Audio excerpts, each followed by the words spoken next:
Little update on the Peltier stove here. I went out and picked up some thermal compound for putting the Peltiers onto the aluminum. I had just a little bit left in one of those syringe type things, and it was a hardening compound, so once it's on, it's kind of almost permanent. This one's pretty tight on here. I think I could break it free if I pushed really hard, and I probably will break it free. I don't want to break the Peltier, but I will break it free because I want to be able to use the two of them together. I have one here and one here right now. This is a non-hardening compound, so I can take it apart and put it back together as much as I want. So I picked that up at Micro Center tonight. What I did not get at Micro Center tonight was the fan that I was looking for. I was hoping to find a fan that ran with less than 12 volts, and I have not found one that's set to run at less than 12 volts, except for the little one that I had out here yesterday. This little bitty one was a 12/5 volt, and it does run at 5, but it runs so slow I don't know that it's... At 5 it might put out enough air, but it's tough to say. So I'm looking still. I'm going to get online tonight and see if I can find a low voltage fan to use with this that'll put off enough air. We'll see what I find. Another update, my magnetic base carbon felt stove. I was working on that a little bit more. I put a aluminum ring around the base of this to see if that would help. It's a little uneven, I've noticed. So what I'm going to do to make up for that unevenness is I'm going to sand it down on the one side a little bit. It needs to be roughed up anyway so that I can glue it back onto the magnetic base here. This is the magnetic base. I roughed up the top of the magnetic base, and I'm going to have to rough up the bottom of this. But when I built it, well, let's see if I can show you where I just turned it. I got a little uneven when I glued it on there. But what I did do is, I don't know if I can see here, you see how the glue's kind of sunken down in there a little bit? What was happening previously is the glue was expanding, and I think it was actually not the glue, it was not, or epoxy I should be saying. It was the JB weld that was expanding and contracting as it got hot, which eventually just pushed it off the base because the base was so smooth before. So this is going to be my fix for that after I sand that to be perpendicular to the pipe, which it's not right now. So once I square that up, then I'm going to glue it back onto there with an epoxy, not glue. And that's a little bit of JB weld you're seeing on here. It's not really affecting the stove. I generally put a donut wick over the top of that, which I don't know where I've put right now. I've taken it off so that I can work on it, and it's laying around here somewhere. I'll find it, or I'll make a new one if I have to. So that's another update that I had. One of my next things I want to be working on is I want to build a external alcohol stove feed tube to work with it, kind of like the dome. I was thinking about this one here being the external, but I don't really like it. It just doesn't work for me. So I got a couple other ideas that I'm playing with. I've got these canisters here that might work, and the unique thing about this canister is, if I can get it open here with one hand, I cannot do it with one hand. Oh yes I can. Is that it has a screw-in insert on the inside of the lid, so I could potentially put some air holes in the lid. Some air holes in there, 1 or 2 air holes.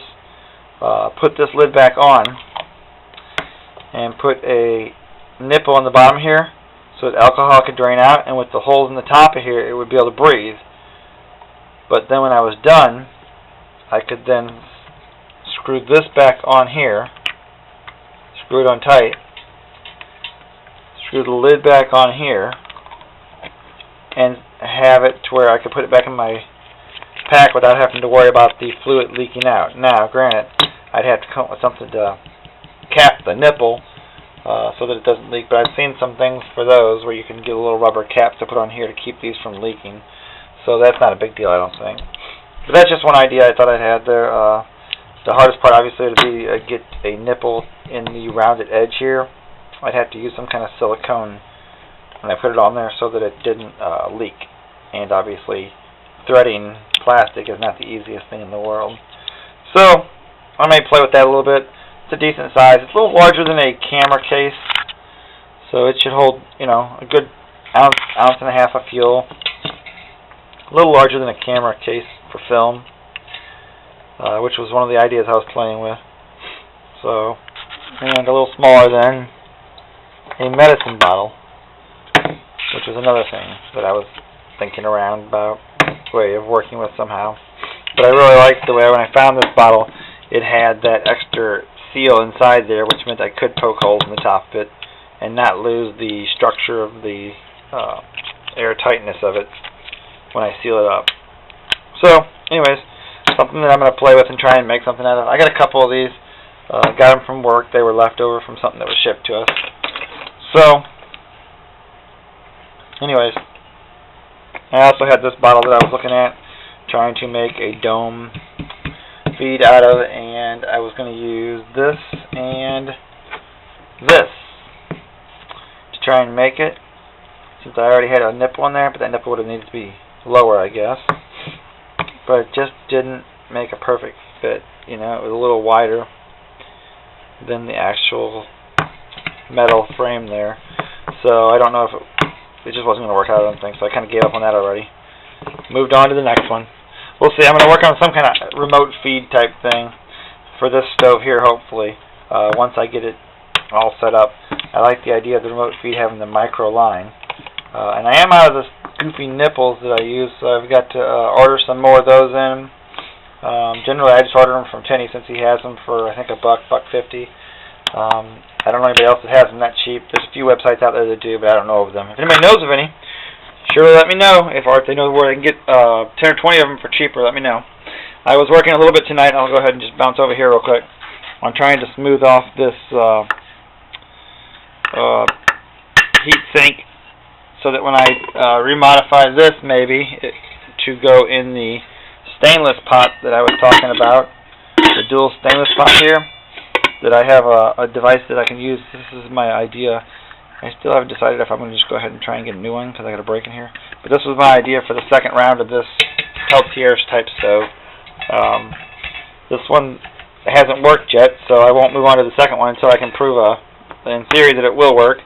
Once I can prove that it will work, I'm going to make one out of this, and I'm going to get one of those large Peltier devices that almost took up this whole thing, which is about $20. I didn't want to buy that until I was sure that it was a functioning type stove and it actually produced energy. So far we've produced energy, it's just not very much.